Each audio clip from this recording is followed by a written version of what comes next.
do believe that you have got something to show everybody this evening. Yes, I do. It happens to be this bad boy, an original pre-cert of Tenebrae, which is absolutely lovely. I picked this up for about £10, so dirt cheap. I was a bit put off at first because of this 18 certificate on the spine, but that was actually printed on there but before the whole Video Nasties thing kicked off. So this is an original pre-cert. However, if I remember correctly, oh yeah, unfortunately it is aging badly.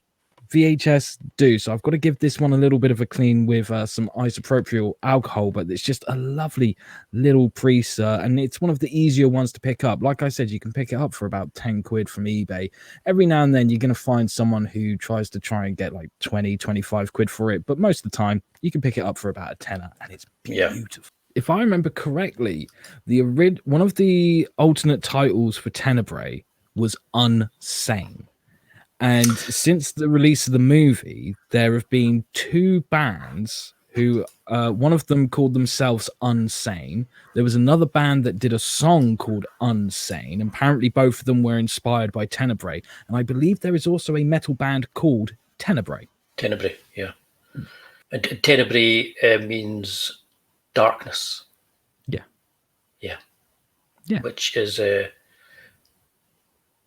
odd, because this is probably his brightest movie, I think. Yeah. Or at that time, anyway. Yeah. So let's talk about it. So we're talking about Tenebrae, which is directed by Dario Argento, who is Italy's. They called him like Italy's answer to Hitchcock, or that kind of thing. Brian De Palma, but he's very much his own thing. His own director. And he's often considered to be like the grandfather of the Giallo movie as well, even though some kind of, they argue about that. Was it Argento or was it Mario Bava? It was Mario Bava, but we'll not argue about that. Oh, yeah, I think so, but you still get the odd person who does argue. that could be another show, but I'm glad you agree with me. There's no argument that it was Mario Bava. And absolutely. Again, you could argue that he wasn't, but he was a person that created the style of the Giallo. He perfected the style. Yeah, Mario Bava, he was the creator of Giallo. Then Dario Argento came along and mastered the Giallo. It took him a bit of time, but he fucking mastered it. He did. He took it all the way. Yes. Hello, Kim. Thanks for joining us, Kim. Like that. And so, this movie is a Giallo. Giallos, to explain them to people, are they are, if you can imagine a whodunit, a kind of like a typical Agatha Christie whodunit with very much gothic murders within it that are stylistically created to both repulse and excite the viewer.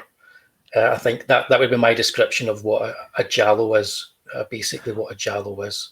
Okay, so I would describe it as a horror version of Columbo. A horror version of Columbo. That's similar. I think. Yeah, I think we're both. We'll leave that for another show where we argue whether is it Christie, is it Columbo? It's probably more Christie than it is Columbo, but most people know Columbo, don't they? It probably is. The majority of Giallos that people watch over and over again are defined not so much by the whodunit aspect, but by the atmosphere and by the murders, I would say. Yes. Yeah.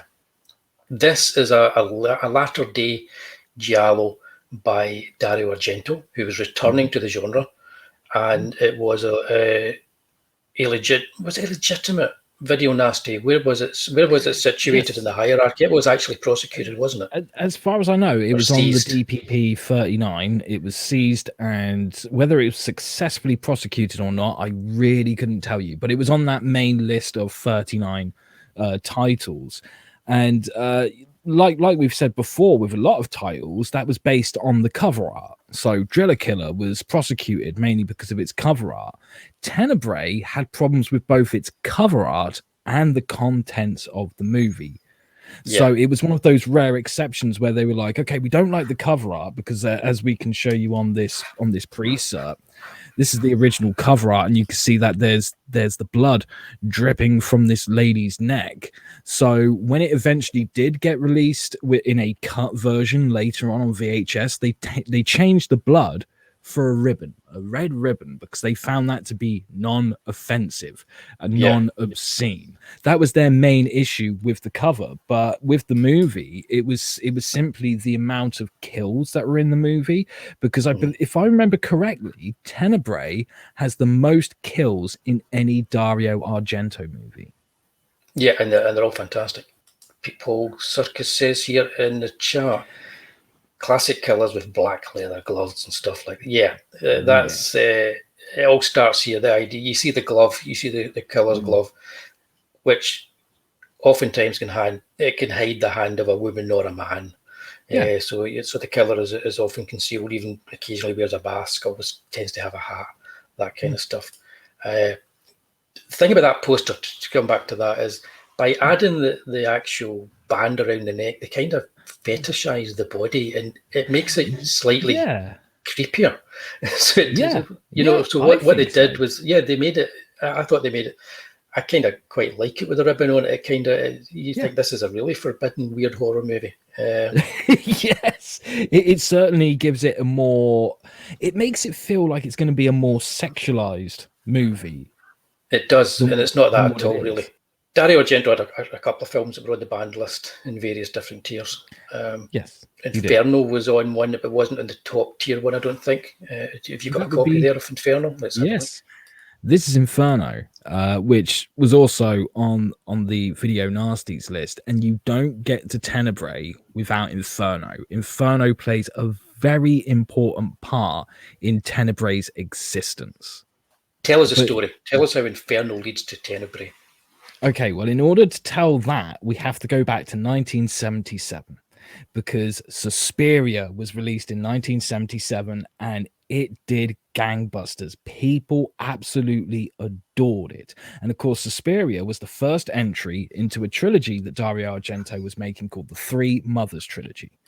He did so well with Suspiria that 20th Century Fox got in touch with him and was like, we want part in your next movie. And he wanted the next movie to be the second part in the Three Mothers trilogy, which of course was Inferno.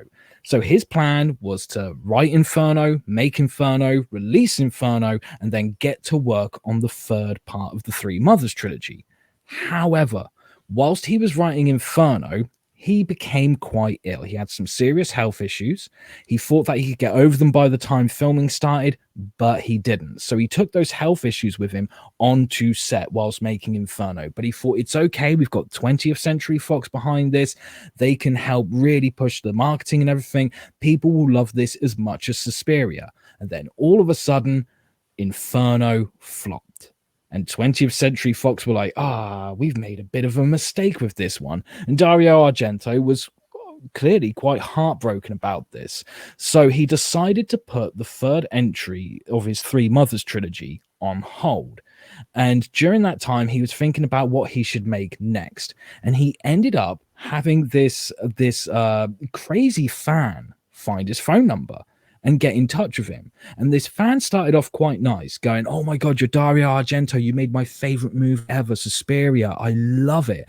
But after a while, this fan was calling him all the time. And it started getting worse and worse, to the point where the fan was like, I want to hurt you. That's how I want to show my appreciation, because your movie, Suspiria, was so damn good that it's ruined my life. So I want to show my appreciation by ruining your life. So he got in touch with some people and was like, okay, I need to move to like a different part of the country, because he was still in the US at this point, hoping that he could, regain some trust from 20th Century Fox. So he moved pretty much to the other side of America. And during that time, at first, he was like, okay, I'm safe here now. But that same fan found his new phone number where he was living and started getting in touch with him. So he ended up going all the way back to Italy. And when he got there, he started, I think it was, he had like a stop off, a layover on the way there. So he had to spend some time in another country or another part of the US. And he was in a hotel desperate to get back to Italy. And during that time, there was a Japanese vacationer who was staying at the same hotel who was shot dead in the lobby whilst he was there. These two things really freaked him out, and he thought it was kind of like part of a curse to do with Inferno and everything. That's why the Three Mothers trilogy was left for so damn long before he finished it. And of course, he also, throughout his whole career, he had accusations of him being a misogynist, a sexist, a pervert, and so much more. So he wrapped all of that stuff up to make Tenebrae. All of that stuff came together and it inspired him to make Tenebrae and be like, well, I want to do something about these crazy fans. I want to do something about when you put a piece of work out there that you're proud of. It's kind of a curse and a blessing at the same time. And that's how the idea for the story came to be. It ties in very well with the movie when you watch it, when you know that too, because this is one of those films where now I don't always like to look at the art and connect it to the artist. I don't think that's always the case, that there is a connection there, that it is deeper and that everything's autobiographical. But there's an obvious connection with the character, the author in the movie, and with Dario Argento. If you know that story going into it, it's obviously there. And this is very much a movie that I would recommend people watch, not because it was a video nasties list. It's actually, there's no way it should ever have been on any kind of list to do with anything, because it's a quality, classy, well made. It's got a soundtrack by 3 members of Goblin, so they couldn't call themselves Goblin because it wasn't the full collection of members. Again, it's a terrific soundtrack. Goblin and Dario Argento just made the best kind of like pictures and sounds together back in the early 70s, and this is like 1981, 82 this was made, wasn't it? So even in 82, so even into the 80s, highly influential on what Hollywood did later on, or tried to later on, and even today it stands up. If you think about Leone and Morricone working together on the spaghetti westerns, it's a similar thing. It's that kind of synergy between the music and between the visuals. Strangely, in later films, he went more towards using like heavy metal tracks and stuff like that as well, which is okay, but it just worked better when he had these guys just totally in control. I don't think we should really go into the plot that much because it's worth watching. Yes, it is worth watching, and it's not a traditional narrative. It's not the typical sort of narrative or plot structure that you would see in mainstream cinema. It does its own thing entirely, but it still works so well. The plot just has such smooth pacing to it. It pays homage to detective fiction, I think, in a big way. Big time. More so than his previous movies, maybe his first few giallos that he made, but it has this whole kind of concept that no matter how well planned everything is, coincidence will eventually get in the way. Things just happen, and you can't really stop them happening. There's a sequence where one of the female characters has been chased by a dog, scary big hound chasing her. She escapes from it, and she manages to get to this house, and there's a key in the door, and she manages to get inside this house, and she thinks she's safe. It's already been set up that it's the killer's house, and he's just accidentally left his keys in the door. So it's one of these things where it's like it's a stupid coincidence, but it's set up in this kind of movie. It's suddenly everything changes at that point in the movie, because she's in deep trouble. He realizes he's out there looking for a victim. Because you see the close-ups of the gloved hand. Realizes he's left the keys, goes back for them, and what he does is he sets up an entire scene that's based around a coincidence and a mistake. At the same time, and it's just brilliantly done. It's just the whole thing's orchestrated visually, and it sets you off thinking about various things to do with how does coincidence work in these kind of plots, because these plots are intrinsically ridiculous, and you have to buy into the fact that they're ridiculous in order to kind of enjoy the movie. It's one of those things that if they did that in a mainstream movie or like a mainstream horror movie where a character accidentally leaves their keys in the door, the audience would roll their eyes and be like, oh god, this is lazy.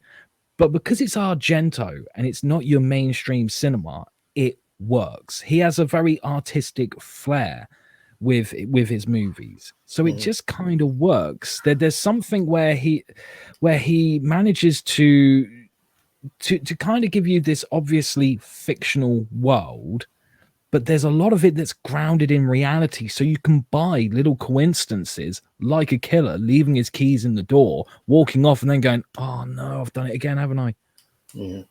It's like, yeah, I think Pete Polk Circus mentions here is like a Carpenter, A Window in Time, where they made fantastic films that are of their time but timeless. And I think that scene that I was talking about there specific, because the poor lassie's done. She's in the killer's house.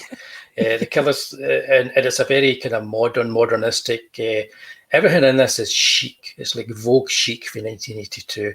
It's brightly lit, and it's kind of classy, and the women are made up to the point of being like almost like Vogue cover girls whenever you see them. They're all really attractive characters, not just physically attractive, but you actually you like the characters in this. So when it comes to the scene where you know somebody's going to die, you kind of don't want to see them die.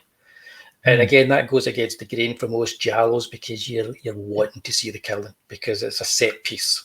And it's like an action scene in a Bond movie. They've set it up, and here comes the killing. In this film, you feel, I kind of hope they get away here.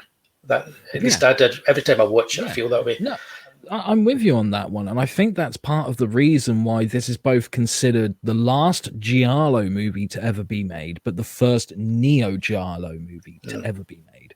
Yeah, I just to get back to what Pete Circus, I think, was alluding to there, and what I was kind of long-windedly trying to allude to, is this idea that somebody like Carpenter and Argento and Hitchcock use a subjective camera, and it's very much it's an artifice. It's not a human eye. But what Argento does in this film is he grounds everything in an objective reality. So what he does is he grounds them in a real world you can believe, but then he films it through a subjective camera that gives it an almost otherworldly feel. So yes, it's 1982, but as Peeps was kind of alluding to there, it's also timeless. I really like that. Yeah, absolutely. I've got a wee clip here that I'm going to run. No sound, because if I have the Goblin, or the not quite Goblin, only 3 members of Goblin soundtrack, then it will probably, the YouTube devils will come and get us. So I'm going to run this, and what it is it sets up what I'm trying to get to with the idea of setting up this objective kind of real world that is perfectly tangible, but you can believe that terrible things happen, and they can happen in a room right next to you, and you don't even realize it's going to happen. It's the kind of camera movement that you see from more like modern filmmakers. Like, I'm trying to think of a good example. I'd probably say like Wes Anderson is probably one of them. They kind of like mimic what Argento does here.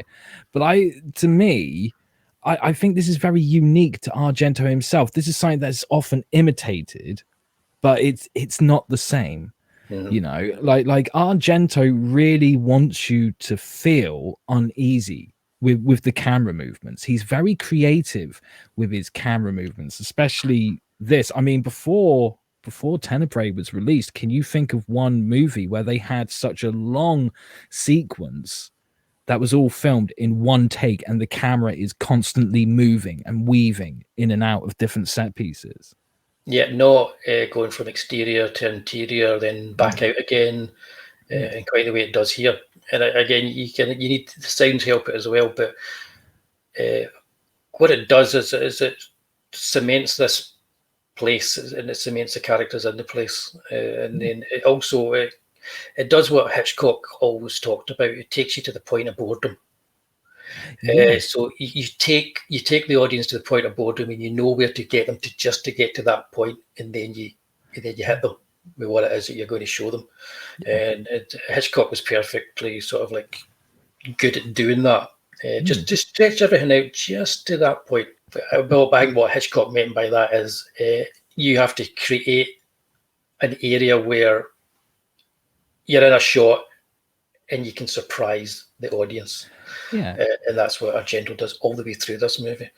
It's kind of that false sense of security being given to the audience, isn't it? Don't worry, like everything's boring now, so nothing's going to happen. And then when you least expect it, that's when the killer comes in. And all of a sudden the audience is about to fall asleep, and then boom, they wake up because they're too busy. Like, I think it's kind of like the surrealist quality of these camera movements. It makes you feel as a viewer like you're in the middle of a weird dream that's going nowhere.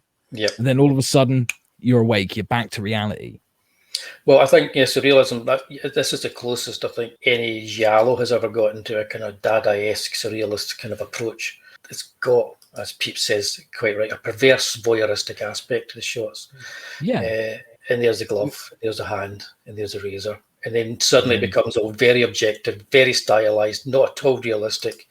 Yes. He's grounded it in this real setting. He's grounded it in this real world. And it allows him to then, do his thing. Yeah. If I remember correctly, Dario Argento did a TV movie called Do You Like Hitchcock? He did. Yes. So I think Hitchcock was a clear influence on him, because bear in mind, technically his first movie was The Bird with the Crystal Plumage, even though he did make a couple of movies before that. But the real one where he solidified his style and started to go down the path of becoming a master of giallo was The Bird with the Crystal Plumage. That was 1969. Hitchcock had already done a ton of movies by then, and I'm pretty sure that Argento probably watched all of them several times over. Yeah, I think so. I think so, definitely. Again, Peeps makes this point here, which is a good one. With Argento, you just get the vibe or not. If you're on board, it grabs you for a second, you're hooked, and you get out of it what you put in. I think Suspiria is the movie that you can show people, and if they don't get hooked in the first 10 minutes, they are not going to get hooked. If they don't get in with the vibe in the first 10 minutes, they will not in any way enjoy the end of that movie or the middle of that movie or anything happening. I love it. It's a movie I can watch every year, once every year, and it's different every time I watch it. But yeah, you've definitely hit on something there. It's very much you must buy into his vibe as an artist, or you're not going to enjoy the movies. And he is very much an artist. This is a fantastic movie. This is probably, if you were to pick the top 3 Argento movies, this would be in my top 3 Argento movies. Easily.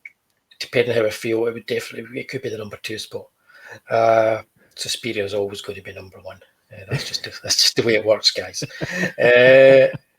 So for that alone, it's a terrific movie. It's interesting as a video nasty because it should never be lumped in with some of the movies that were in. The majority of the movies were trash. Should never have been banned, but this was not in any way trash.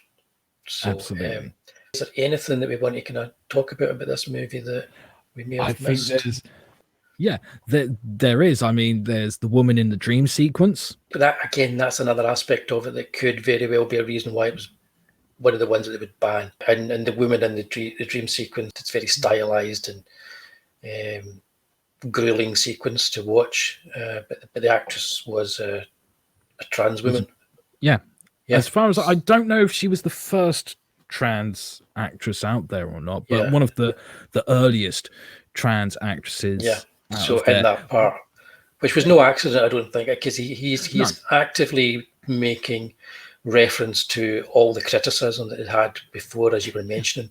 So there's no accident that he did that for that particular scene.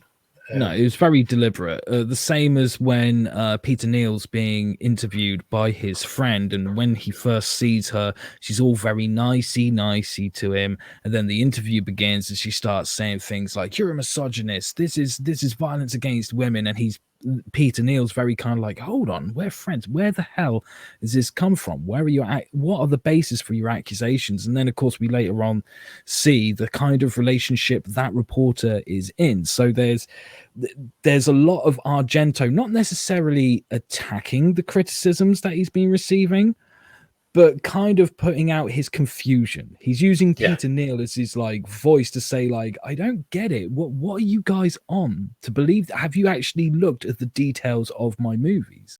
Okay, on that, that's us, another video nasty. So we will be back with another video nasty, and that video nasty is Mr. Storm. The New York Ripper. Indeed, one of the nastiest of all the nasties. And we're returning to Mr. Zombie Flesh Eaters himself, which you'll feel for that one. So, yes. coming soon to this channel.